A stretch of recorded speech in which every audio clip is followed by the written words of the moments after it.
Joining us now, we have Senator Chris Coons of Delaware. Senator Coons is a member of the Senate Foreign Relations Committee and the Judiciary Committee.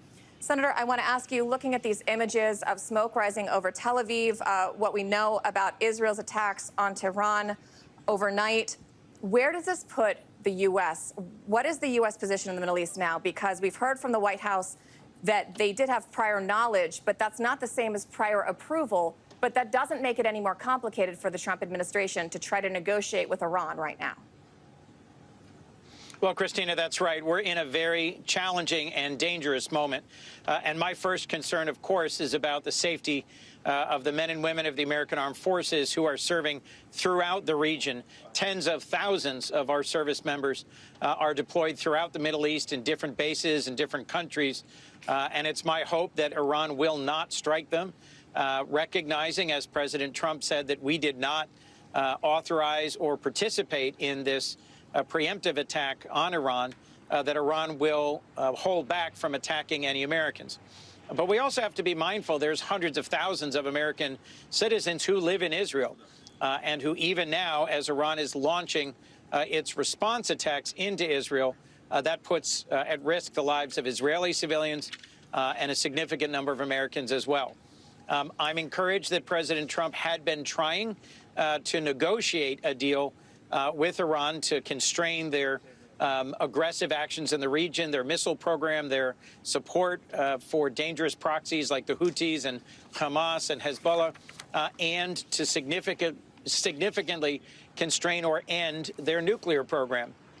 President Trump is calling on the Iranians to come to the negotiating table and make a strong and lasting deal fast. I will remind you, part of why we were not in an agreement with Iran that constrained their nuclear program was because President Trump in his previous term walked away from it, even though back then we had real partnership from China, Russia, and our European allies in pursuing that path. So part of what precipitated this attack on Iran by Israel in the last few days was a finding by the International Atomic Watchdog that Iran had significantly increased its enrichment and Iran's response, announcing yet another enrichment facility. I will be looking for a classified update when I return to Washington to make sure I understand the details of these attacks, the justification offered by the Israeli government,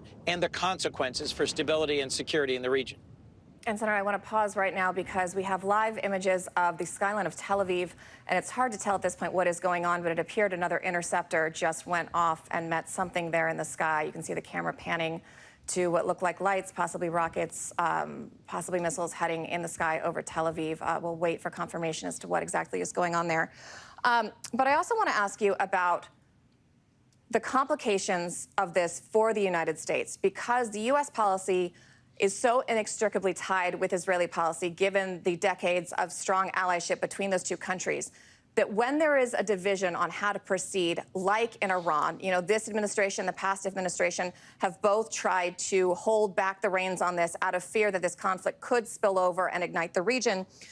No matter what Israel does, it seems Iran is going to tie it to the United States. We have the Iranian foreign minister today saying, quote, without this attack could not have happened without the coordination and approval of the United States. How do you get around that? Do you think you should see, do you want to see a more strenuous, strongly worded separation from the White House? Or is it in America's best interest to try to get on board and salvage what they can within the terms that have already been set by Netanyahu at this point? Well, look, Secretary of State Marco Rubio put out a statement last night that tried to make that separation, to make it clear that the Trump administration had not approved or facilitated or supported these attacks on Iran, and was largely silent on what position the Trump administration was taking on Israel's attack on Iran.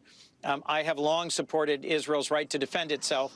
And along with many Democrats and Republicans in Congress, I've said for years that we cannot tolerate a nuclear-armed Iran.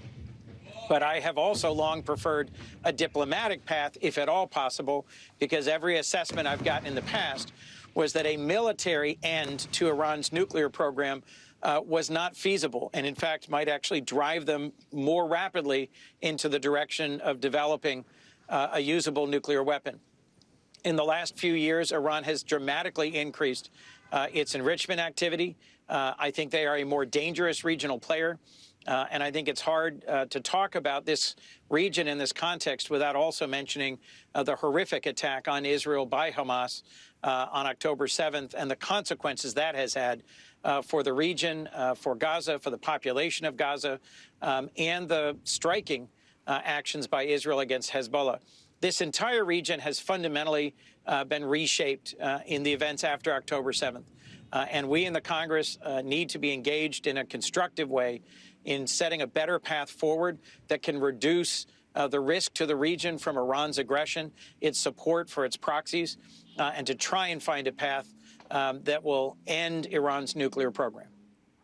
Netanyahu and the Israeli government have said their hand was forced. They couldn't wait because Iran suddenly seemed very close within days of reaching that breakout time, which is that threshold 90% enriched uranium, which could be used to make a functional nuclear weapon.